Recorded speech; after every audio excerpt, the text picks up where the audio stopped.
우리 6번째 부드러운 마음이라고 하는 말씀의 제목으로 주의 말씀 함께 나눠보고자 합니다. 공동체라고 하는 책을 쓴 헨리 나우에는 이렇게 이야기한다, 인용해서 말씀드렸죠. 공동체는 깨어진 사람들인 우리가 모여 연약한 모습으로 열매를 맺는 곳이다. 깨어졌기에 열매가 자라서 맺을 수 있다라고 얘기합니다.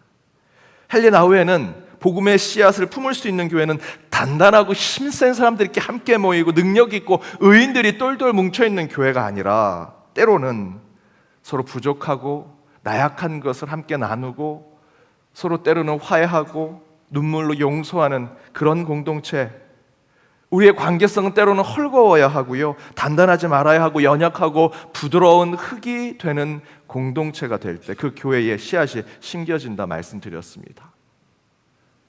오늘 본문의 에스겔 선지자도요, 패망한 이스라엘이 다시 회복하여 하나님 나라로 새롭게 서기 위해서 26절의 말씀대로 본다면 하나님의 새 영을 마음에 품고 우리 육신이 가진 굳은 마음은 이제 버리고 우리 가운데 부드러운 마음으로 나아갈 때 새로운 이스라엘이 세워진다라고 이야기하고 있습니다. 그래서 오늘 본문의 말씀과 함께 지난 주일 그 씨앗이 심겨진 우리 연동의 밭이 부드러운 교회가 되기 위해서 부드러운 마음, 부드러운 영성, 부드러운 교회를 만들고자 하는 메시지를 오늘 함께 나눠보고자 합니다. 그렇다면 그런 부드러운 마음의 교회가 되기 위해 130년 하나님이 부어주신 은혜를 이웃과 나누기 위한 우리 교회가 가져야 할 이 부드러운 신앙의 모습은 무엇이 되어야 하는가? 그 첫 번째는 우리 자신에게 관대해야 한다. 우리에게 관대해야 한다. 그 의미는요, 내 자신을 사랑할 줄 아는 사람이 되어야 한다는 것입니다. 나에게 관대할 줄 아는 사람, 나를 사랑하고 내 자신을 사랑하고 내 자신을 인정하고 나를 건강하게 칭찬할 줄 아는 사람이 되어야 한다는 것이죠. 나를 사랑하지 못하는 사람들은요, 종종 이렇게 얘기합니다. 저 사람이 내 마음에 들어오면 나를 좋아하지 않을 거야. 당신이 내 감정, 내 생각을 들여다보면 나를 한심하게 생각할 겁니다. 나를 별 볼 일 없는 사람으로 생각할 겁니다. 라는 생각을 한다는 것이죠. 보통 건강한 자기사랑, 자기애를 가지고 있지 않은 사람들이 늘 이런 함정에 빠집니다. 타인과 이웃이 내 머릿속에 들어오면 나에게 엄청나게 실망하고 나를 싫어하고 미워하게 될 거야 라고 생각한다는 것이죠.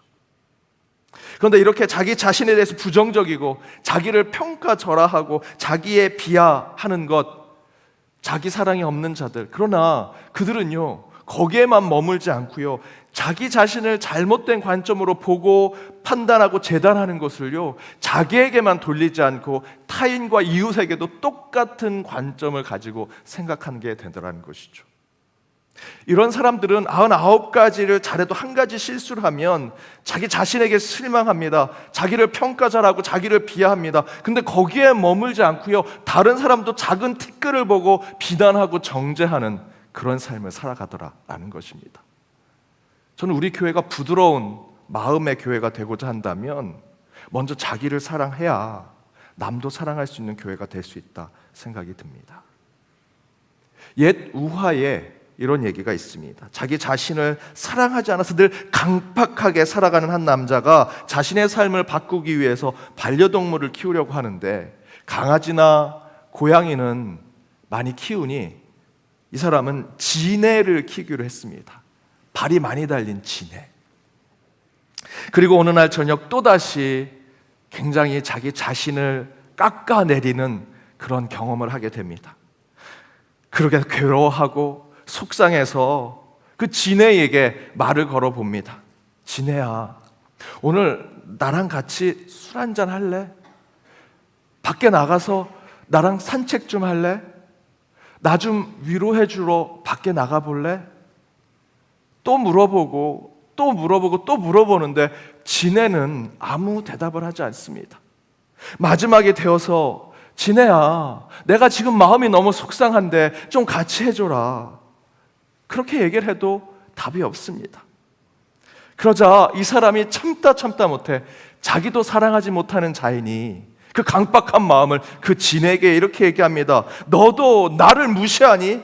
넌 지네밖에 되지 않는데도 너도 나를 무시하는구나 라고 얘기하니까 이 지네가 참다 못해 이렇게 얘기합니다.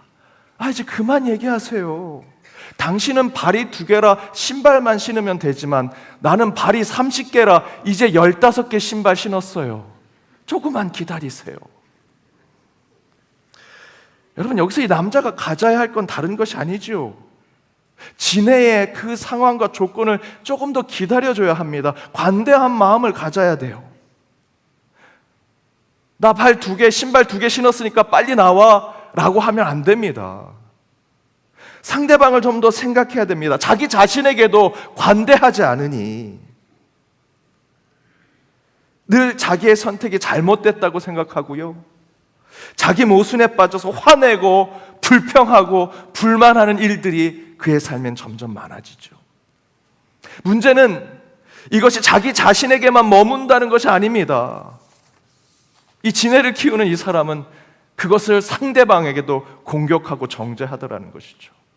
자기를 사랑하지 않으면요, 남도 사랑하지 못합니다. 어느 주보 광고에 이상한 이런 광고들이 있습니다. 실제로 이런 광고들이 꽤 있습니다.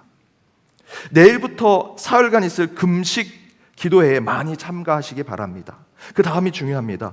참가비는 5만 원이고 여기에는 숙박비와 식비가 포함되어 있습니다. 금식 기도원에 식비가 왜 필요합니까? 또 이런 광고도 있습니다. 다음 주에 있을 예정이었던 평화와 화합을 위한 기도회는 회원들 간의 의견 충돌로 인해 취소되었음을 알려드립니다. 평화와 화합을 위한 기도회가 의견 충돌로. 마지막에 이런 광고가 있습니다. 다음 주에는 여전도의 주최로 각 가정에서 필요 없는 물건들을 가져와 싸게 판매하는 선교 바자회를 갖도록 하겠습니다. 잊지 마시고 남편들을 꼭 데려오시기 바랍니다. 여러분, 웃으셨지만 이런 오류들이 이 광고에만 있는 것이 아닙니다. 우리 신앙과 교회 안에 참으로 많습니다. 금식기도 하고는 금식이 끝나면 내가 내일 금식만 끝나면 소고기도 먹고 라면도 먹고 짜장면도 먹고. 여러분, 그러면 왜 금식기도 합니까? 여러분, 금식기도는요, 내가 그 금식기도 이후로 경건과 절제의 삶을 살겠다 결단하는 거 아닙니까? 금식기도 때 응답받으면 그 다음부터 내 마음대로 먹고 사는 것이 괜찮다라는 것이 금식기도입니까? 아니죠. 그런데 우리는 그런 오류에 빠져 삽니다. 사랑을 주제로 한 수련회를 열어놓고 너희는 가고 너희는 가면 안 돼 라고 차별하고 사람을 나눕니다. 평화와 화합을 위한 기도회를 위해 서로 시간을 정하고 장소를 정할 때 의견이 충돌됩니다. 뭐하러 평화와 화합을 위한 기도회를 합니까? 교회에서는 형제님, 자매님, 사랑합니다, 축복합니다 라고 얘기하면서 정작 가정에서 내 옆에 있는 남편에게, 내 옆에 있는 아내에게, 내 자녀들에게 사랑 표현 한 번도 제대로 하지 않고 진정한 사랑의 마음을 드러내지 않으면서 교회에서는 사랑합니다, 축복합니다. 진정으로 금식해야 할 때 금식하지 않습니다. 자기 필요에 따라서만 금식하지요. 사랑해야 할 때 사랑해야 되는 모임 가운데 진짜 사랑을 먼저 보여줘야 하는데 그 사랑은 그저 주제에만 나와 있는 겁니다. 교회에서 사랑한다 하면서 정작 가장 가까이에 있는 사람은 사랑하지 않습니다. 혹시 그것이 저와 여러분의 모습 아닙니까? 가장 가까이에 있는 그 친한 사람들과의 사랑도 나누지 못하면서 어떻게 교회와 신앙 안에서 사랑한다, 축복한다 말할 수 있겠습니까? 예전에 김용태 목사님이 이런 신앙의 지도를 하셨다라고 하는 이야기를 들었습니다. 집안에서 제사를 철저하게 드리는 종갓집 맏며느리로 시집간 한 집사님이 본인은 연동교회 교인이요 그리스도인인데 이제 가서 제사를 준비하고 제사에 참여하는 것이 목사님 그게 맞습니까? 저 목사님 그 제사 드릴 때 집에서 나와가지고 교회에서 기도할 겁니다 라고 얘기합니다. 그러자 그 김용태 목사님께서 이렇게 얘기하십니다. 너 교회 오지 마라. 시집의 제사에 더 열심히 준비하고 더 성실하게 최선을 다해 그 제사를 참석해라. 한 번만 그러지 말고 매해, 매년, 매 제사 때마다 최선을 다해라. 그러면 그 진심이 통할 날이 올 것이다. 너 교회 오지 마. 교회 오면 내가 너를 혼낼 거야. 그래서 그 충고를 듣고 그 집사님이 최선을 다해 제사를 준비해 드렸고요. 우리 신앙에 지킬 것은 지키되 모든 것은 다 최선을 다해 참여했습니다. 그랬더니 그 집안의 어르신이 다 돌아가시고 마지막 삼령상까지 치르고 나니 어머님이 부르시더랍니다. 그리고 그 어머님이 이렇게 얘기합니다. 야, 우리 이제는 제사를 기독교식으로 바꿔보자. 너가 그동안 정말 열심히 최선을 다했으니 우리 이렇게 최선을 다했는데 이제 우리도 목소리 내자. 그러면서 그 집안이 유교식으로 드리던 제사를 기독교식으로 바꾸게 됐습니다. 반전의 하나님. 그 제사에 정성을 다하니 귀신이 그 정성을 받는 게 아니고요, 사람의 마음이 변하더라는 것이죠. 그것을 우리 김영태 목사님께서 그 집사님께 깨닫게 해주신 것입니다. 그래서 그 집안이 전부 전도가 되고 기독교 집안이 되었습니다. 여러분, 먼저 내 삶에 충실하지 않는다면, 내 옆에 있는 사람을 사랑하지 않는다면, 더 깊이 얘기해서 내 자신을 사랑하지 않는다면 남에게 사랑을 베풀 수 없고요, 남에게 선한 모습의 영향력을 보여줄 수 없습니다. 여러분, 성경에 하나님을 사랑하고 이웃을 사랑하는 것에 대해서 뭐라고 증거합니까? 마가복음 12장 30절과 31절에 이렇게 기록되어 있습니다. 우리 함께 읽어보겠습니다. 내 마음을 다하고 목숨을 다하고 뜻을 다하고 힘을 다하여 주 너의 하나님을 사랑하라 하신 것이요, 둘째는 이것이니 내 이웃을 내 자신과 같이 사랑하라 하신 것이라. 이보다 더 큰 계명이 없느니라. 우리에게 큰 계명은 하나님을 사랑하고 우리 이웃들을 사랑하는 거죠.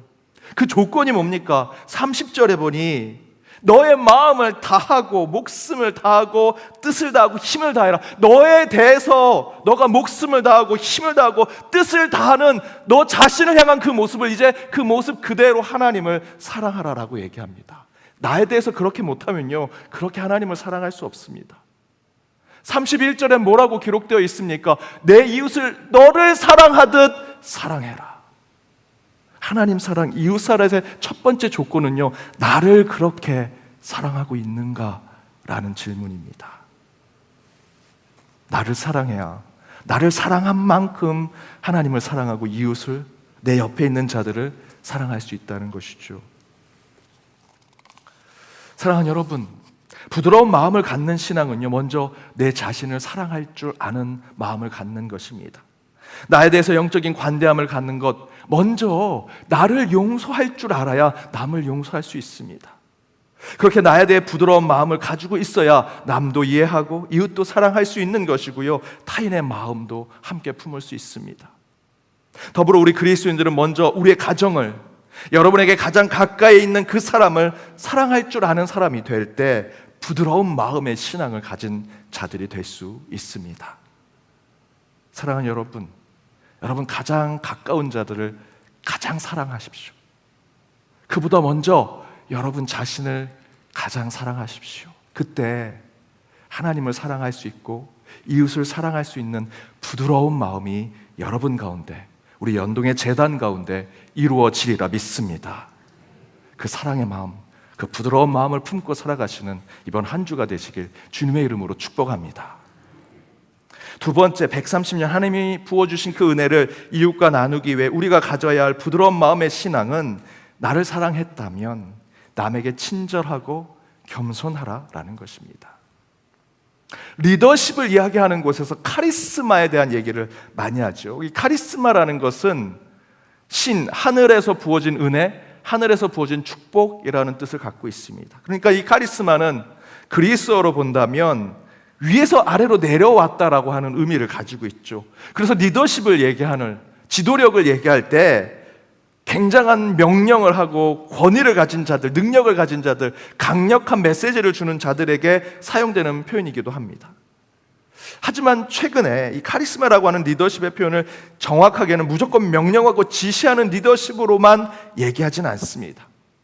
도리어 리더십의 원래의 의미는 실제로 초대교회에서 많이 사용했습니다. 성령의 임재 가운데 카리스마에 대한 이야기들이 많이 나와서 그 카리스마는 하나님의 은혜, 우리가 뭐 할 수 있는 것이 아니죠. 하늘에서 부어진 하나님의 선물, 하나님의 축복을 얘기하는 것인데, 물론 불과 같이 우리에게 뜨겁게 임재하는 것으로 강력한 우리 안에 능력을 가질 수도 있지만, 위에서 부어지는 것은 불만 아닙니다. 비둘기 같은 평화로운, 그 평온한 성령의 임재가 있을 수도 있고요, 물과 같이 우리를 부드럽게 하고 자연스러운 것으로 리더십과 또한 지도력을 가질 수 있는 성령의 능력이 임재하기도 합니다. 실제로 이런 카리스마에 대한 리더십을 연구했던 여러분이 잘 아시는 피터 드러커는 15년 동안 수많은 CEO와 사회적 리더들을 연구했습니다. 그리고 그가 내린 결론은 이것입니다. 내가 만난 효율적인 리더들의 유일한 공통점은 그들에게 뭔가 없다는 것이다. 저 뛰어난 회사와 저 뛰어난 기업을 일구었는데 그들 안에 뭔가 있겠지라고 찾아봤더니 피터 드러커는 이렇게 얘기합니다. 별거 없더라. 그들은 카리스마가 거의 없었고 그 말하는 것 자체도 별로 이용하지 않더라. 그 단어가 뜻하는 바대로 행동하지도 않더라 라고 얘기합니다. 피터 드러커는 기업과 회사를 경영하기 위해 강력한 권위적인 카리스마를 가진 리더들이 많았을 것이라 예상했는데, 실제로 진짜 리더로 서 있는 지도자들은 겸손했고요, 자신의 뜻과 생각과 의지가 실제로는 별 볼 일 없다고 늘 생각하는 자들이라는 것입니다. 그럼에도 불구하고 늘 두려움 없는 리더십을 발휘하는 자들이었다. 기업 안에서 놀라운 성과와 결과를 내놓았을 때에도 항상 조용히 자신을 낮추고 겸손하게 행동하고 조심스러운 태도와 수줍은 모습을 항상 보여주고 상대방에게 정중하고 부드러우며 말없이 나서지 않는 섬김의 자세를 보이는 자들이더라. 진짜 카리스마가 있는 자들은요, 겸손합니다. 상대방에 대해서 부드럽습니다.